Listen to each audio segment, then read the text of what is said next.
Hello नमस्कार दोस्तों, स्वागत है आप सभी का आपके अपने YouTube channel GK current affairs में। दोस्तों आज 10 अप्रैल 2024 दैनिक समसामयिक की सभी प्रतियोगी परीक्षाओं के लिए दोस्तों आज का मोटिवेशनल कोड है दोस्तों। ये मंजिलें बड़ी जिद्दी होती हैं, हासिल कहाँ नसीबों से होती हैं, मगर वहाँ तूफान भी हार जाते हैं जहाँ कश्तियाँ जिद पर अड़ी होती हैं। दोस्तों इसी मोटिवेशन के साथ आज की क्लास स्टार्ट करते हैं। आज का पहला क्वेश्चन है, हाल ही में भारत सरकार ने किस देश में स्थित सिटवे बंदरगाह के परिचालन अधिकार हासिल किए हैं। दोस्तों जो भी हाल ही में भारत देश है यानी भारत सरकार जो है वो किस देश में यानी कौन से देश में स्थित जो एक बंदरगाह है सिटवे बंदरगाह के जो परिचालन यानी इसको चलाने का जो अधिकार है वो हासिल किया है। दोस्तों ये बंदरगाह म्यांमार में है।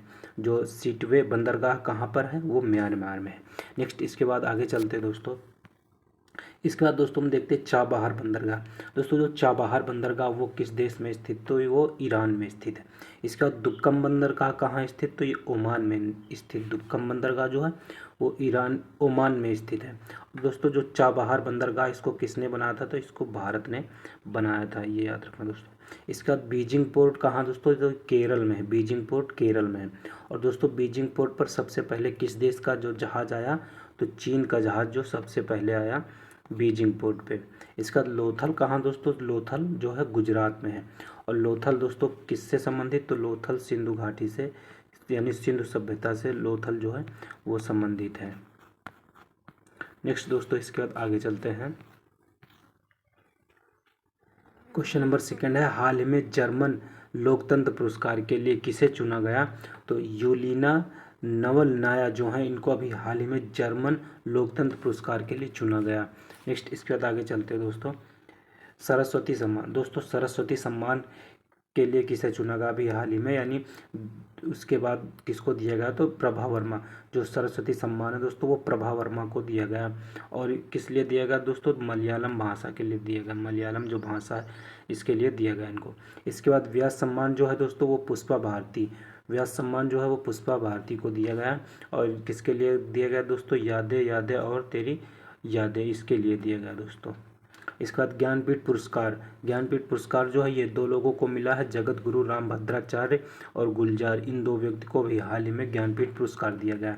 इसका साहित्य अकादमी, दोस्तों जो साहित्य अकादमी पुरस्कार है वो संजीव कुमार को दिया गया अभी हाल में साहित्य अकादमी। नेक्स्ट इसके बाद आगे चलते दोस्तों। क्वेश्चन नंबर 3 है, हाल ही में पहली बार सुप्रीम कोर्ट ने संविधान के किस अनुच्छेद के तहत जलवायु परिवर्तन के प्रतिकूल प्रभावों से मुक्त होने के अधिकार को मान्यता दी है।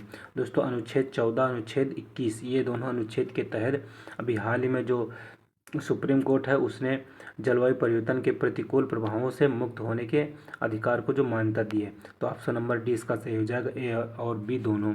नेक्स्ट इसके बाद आगे चलते हैं दोस्तों। नवतेज कौर केस दोस्तों किससे संबंधित है, तो समलैंगिकता अपराध नहीं है दोस्तों, इससे संबंधित जो है नवतेज कौर केस है। इसके बाद पुट्टा स्वामी केस दोस्तों राइट टू प्राइवेसी जो है पुट्टा स्वामी केस से संबंधित। इसके बाद केशवानंद भारती केस है दोस्तों, ये 24 अप्रैल 1973 में हुआ था। और भारतीय संविधान का जो मूल ढांचा है उसमें कोई संशोधन नहीं होगा, ये दोस्तों कौन करता है, ये केशवानंद भारती केस में कहा गया है। इसके बाद दोस्तों जो मिनर्वा मिल्स मामला है इसमें दोस्तों जो फंडामेंटल राइट दोस्तों जो हैं और डीपीएसपी ये दोनों क्या हैं, एक दूसरे के पहलू, दूसरों ये दोनों एक दूसरे एक यानी एक ही सिक्के के दोनों पहलू हैं। ये किस में कहा गया, तो मिनर्वा मिल्स मामला में कहा गया। नेक्स्ट इसके बाद आगे चलते हैं। क्वेश्चन नंबर 4 है, हाल ही में भारतीय सेना ने किस देश से man portable air defence system Igla S का अधिग्रहण किया है, दोस्तों ये रूस से किया है। रूस से जो पोर्टेबल एयर डिफेंस सिस्टम है इग्ला एस का अधिग्रहण जो है वो रूस से किया है भारतीय सेना ने। नेक्स्ट इसके बाद आगे चलते हैं दोस्तों। इसका दोस्तों समर क्या है, दोस्तों समर एक ये जो है भारत की एक एयर डिफेंस सिस्टम है समर। इसका वसारोध क्या है, वसारोध दोस्तों बहुत कम दूरी का एयर डिफेंस सिस्टम है, ये भी भारत का है दोस्तों। इसका S-400 ये क्या है दोस्तों, F-400 ये रूस का एयर डिफेंस सिस्टम है रूस का। इसके बाद आयरन डोम क्या है दोस्तों, आयरन डोम जो इजराइल का एयर डिफेंस सिस्टम है आयरन डोम। नेक्स्ट इसके बाद आगे चलते हैं दोस्तों। क्वेश्चन नंबर 5 है, हाल ही में 16,000 किलोमीटर की अफ्रीकी यानी 16,000 किलोमीटर की अफ्रीका की अफ्रीका की सबसे लंबी दौड़ पूरी करने वाले व्यक्ति कौन बन गए हैं? दोस्तों जो अभी हाल ही में 1600 यानी 16,000 किलोमीटर की जो दौड़ है उसको हासिल करने वाले सबसे पहले व्यक्ति कौन बन गए हैं? तो रस कुक बन गए हैं ये। नेक्स्ट इसके बाद आगे चलते हैं दोस्तों। पृथ्वी का चक्कर लगाने वाला पहला व्यक्ति कौन था? तो मैगलन। दोस्तों जो मैगलन है ये पृथ्वी का चक्कर लगाने वाला पहला व्यक्ति है। इसके बाद भारत की भूमि पर पहुंचने वाला पहला पुर्तगाल कौन है? तो वास्को डिगामा है, जो 1498 में भारत में पहली बार आया था दोस्तों। और कहाँ पर आया था? कालीकट तट पर आया था और मसाले के व्यापार के लिए आया था। इसके बाद माउंट एवरेस्ट को फतेह करने वाला पहला व्यक्ति कौन है? तो एडमंड हिलेरी और तेंजिंग नॉर्वे, ये दोनों माउंट एवरेस्ट को फतेह करने वाले पहले व्यक्ति हैं। नेक्स्ट इसके बाद आगे चलते हैं दोस्तों। क्वेश्चन नंबर 6 है, हाल ही में दुनिया के सबसे बुजुर्ग जीवित पुरुष का गिनीज वर्ल्ड रिकॉर्ड किसने बनाया है? तो दोस्तों सबसे ज़्यादा जीवित रहने वाले, मतलब जो अभी हाल ही में रिकॉर्ड बनाया है वो किसने बनाया है? तो जॉन अल्फ्रेड ने बनाया है। अभी हाल ही में लगभग ये 111 वर्ष के हैं और इन्होंने अभी हाल ही में जो गिनीज वर्ल्ड रिकॉर्ड है वो हासिल कर लिया है जॉन अल्फ्रेड ने। नेक्स्ट इसके बाद आगे चलते दोस्तों। क्वेश्चन नंबर 7 है, हाल ही में मोंटे कार्लो मास्टर्स में मुख्य ड्रा मैच जीतने वाले पहले भारतीय कौन है? तो सुमित नागल। दोस्तों सुमित नागल जो हैं पहले भारतीय बन गए हैं जो मोंटे कार्लो मास्टर्स में मुख्य जो ड्रा मैच में जीतने वाले पहले भारतीय बन गए। नेक्स्ट इसके बाद आगे चलते दोस्तों। टेनिस हॉल ऑफ फेम में शामिल होने वाले भारतीय कौन है? तो लिएंडर पेस और विजय अमृतराज, ये दोनों भी हाल ही में जो टेनिस हॉल ऑफ फेम में उसमें शामिल हुए हैं। इसका ग्रैंड स्लैम विजेता सबसे उम्रदराज खिलाड़ी कौन है? तो रोहन बोपन्ना। दोस्तों अभी हाल ही में जो ऑस्ट्रेलियन जो ओपन हुआ था उसमें जो ग्रैंड स्लैम विजेता कौन बन गए हैं? तो रोहन बोपन्ना, और ये 44 साल के हैं इतनी समय। नेक्स्ट इसके बाद सर्वाधिक ग्रैंड स्लैम विजेता कौन है? तो नोवाक जोकोविच। दोस्तों ये अभी हाल ही में मतलब सर्वाधिक वर्ष में ये भी हैं और ये सर्वाधिक ग्रैंड स्लैम विजेता हैं।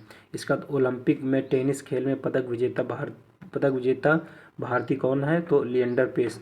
ये लिएंडर पेस जो दोस्तों 1996 में ओलंपिक हुआ था यूएसए में, वहाँ पर इन्होंने ओलंपिक में टेनिस में दोस्तों इन्होंने ब्रॉन्ज पदक जीता था।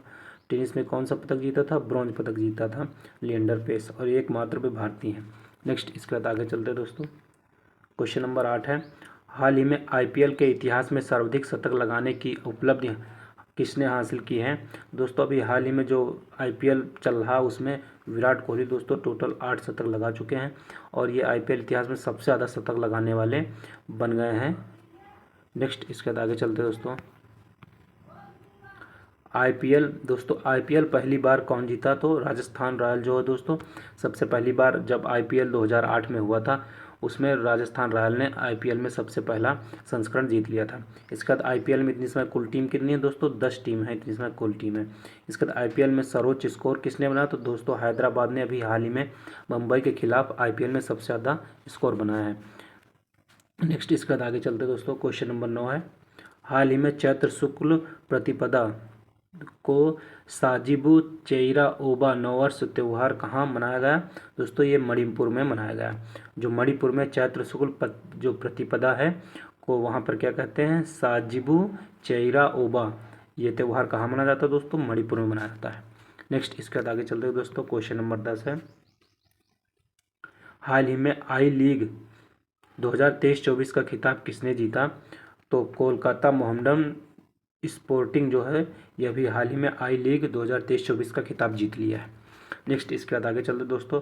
इसके बाद दोस्तों फुटबॉल ट्रॉफी में कौन कौन से संबंधित? तो संतोष ट्रॉफी और डूरंड कप यानी डूरंड ट्रॉफी और रोवर्स ट्रॉफी, ये तीनों ट्रॉफी जो है ये फुटबॉल से संबंधित है।